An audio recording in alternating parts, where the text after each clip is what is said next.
The next area dealt with monitoring. It says, what are the most common indicator 13 citations?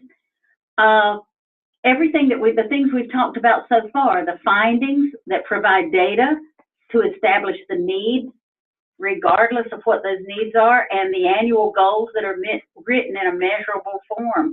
Those are probably the two biggest ones. Now, once in a while, somebody misses checking a transition service or something, and sometimes if you identify that an outside agency was providing a service during the life of the IEP and there was a failure to invite that outside agency to the meeting. But the most common deal with the findings and the annual goals, which affects, the whole IEP. And that's not just findings for the post-secondary consideration section. We see that there are insufficient findings to establish baselines for skills deficit areas in the academic and functional findings as well. And that's a big push statewide for indicator 13 monitoring, as well as general IEP development monitoring. We need very specific findings that can identify skills that students need to develop. And we keep trying to explain this by saying, general ed teachers are in the content business and special ed teachers are in the skills business, because special ed teachers' goals are to develop the skills students need to access the general ed content and curriculum. So keeping IEPs focused on skills and not content makes it clear that the IEP is about specially designed instruction aimed at developing skills students need to access the general curriculum. How are we monitoring transition goals tied directly to the South Carolina state standards? We're not, because the South Carolina state standards are general ed standards, and we don't monitor general ed. Now, there is an effort, there is a nationwide trend towards linking all IEP goals, not just transition goals, with state standards or aligning them. Not the same standards, but addressing similar skills with grade level standards. And we are developing that, a way to do that, the process for doing that. We are working on that now. We are not far enough down that road to give you anything definitive about that right now, except that we really don't monitor at this point whether the transition goals are aligned with or linked directly to the South Carolina state standards. Or any goal for that matter, any annual goal, even for the younger students. But if an annual, for annual goals, the focus is on the skills they need in that general ed setting to access it. So that would be your focus. Yeah, and that is the only link at this point. If the goal is, and it should be, to access the general ed curriculum, then whatever the general ed curriculum standards are for that student is what your goals should be aimed at. But that is a loose link at this point. I'll let you take this next. Compliance of indicator 13 seems subjective. How can we ensure 100% compliance of all students' IEPs when each is so individualized? Well, it's not subjective. First of all, there is an indicator 13 monitoring tool, which is based directly on the criteria established by OSEP. The tool is on our website if you want to look at it. And it takes the specific areas that are required by the federal government. We've added the requirements that South Carolina has imposed above and beyond the federal requirements. And it is clear from the tool exactly what we're looking for, because all we're looking for is clear evidence that what is required is there. We sample IEPs when we do program monitoring in the districts, because post-secondary consideration is part of general IEP development.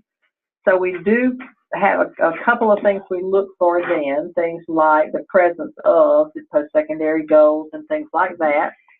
And are there assessments and skills established that would be appropriate for transition age students, even if they're academic? But for our indicator 13 data collection, we look at a sampling that is based on the size of the school district.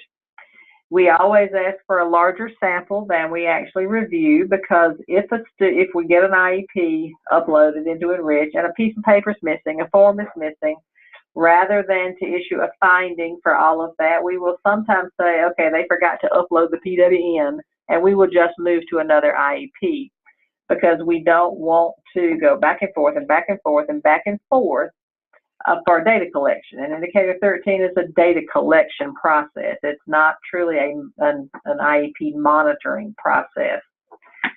Districts also have the opportunity to correct whatever we do find is lacking within an established time frame. And if the corrections are made within the time frame, then the district is considered to be at 100%.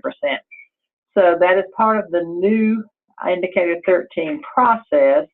And if you are involved in indicator 13 data collection this upcoming year, there is a webinar coming up at the end of the month. You should have received an email, in fact, a save the date email this week or the end of last week. I can't remember if it went out Friday or Monday, but it went out. So, but the indicator 13 monitoring tool is on our website. We don't show up with anything that you have not had an opportunity to see in advance. And something else you can use that gives more detail of, that breaks it down and it has the regs cited and everything, is the document that's also on the website called the MOR, M-O-R, and it just provides more detail about why we're asking, what we're looking for based on the regs that we get from OSEP. Right, and it cites individual regulations and then where in the IEP we would be looking for that information. But the thing to remember is that the process for developing compliant IEPs, whether it's for an indicator 13 data collection or general IEP development, the process is the same for every student, regardless of age or ability level or disability category.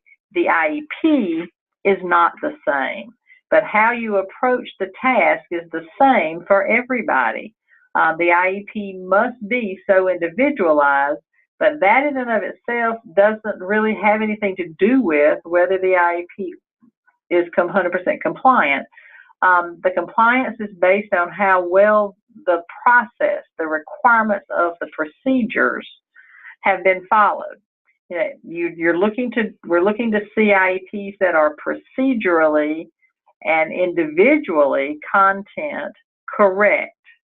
And we would expect to see a different looking IEP for every student you have.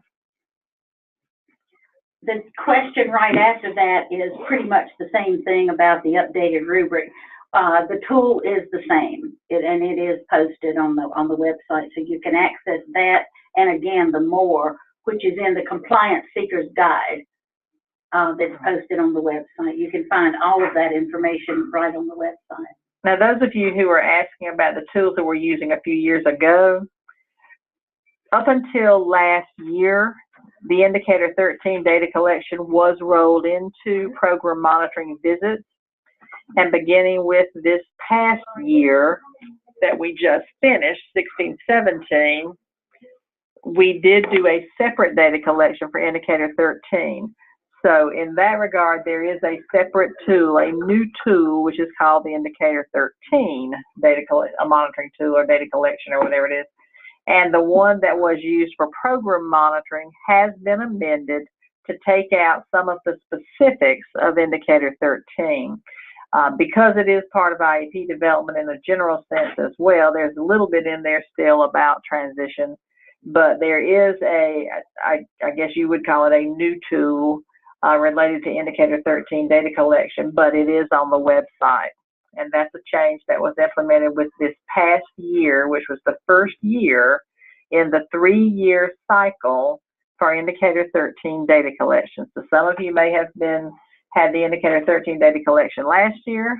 Another third of you will have it this year, and the remaining third of the districts in the state and state operated programs will have that data collection next year.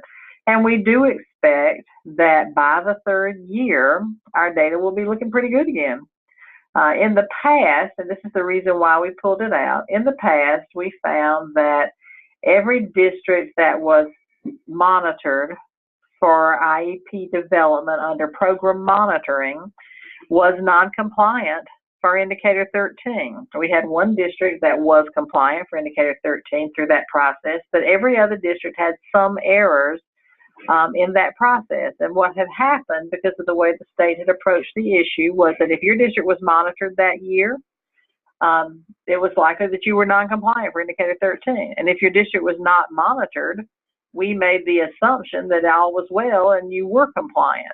And we realized that that's not fair, it's not accurate, which is more important. So we did a separate Indicator 13 cycle, because Indicator 13 is, of course, one of the indicators that we must submit for data collection purposes, and we want our data to be more accurate. So we did develop a separate process. And if you're interested in that whole thing, you can certainly attend the webinar, whether you're being involved in the Indicator 13 data collection for this year or not. And that process is also on the website.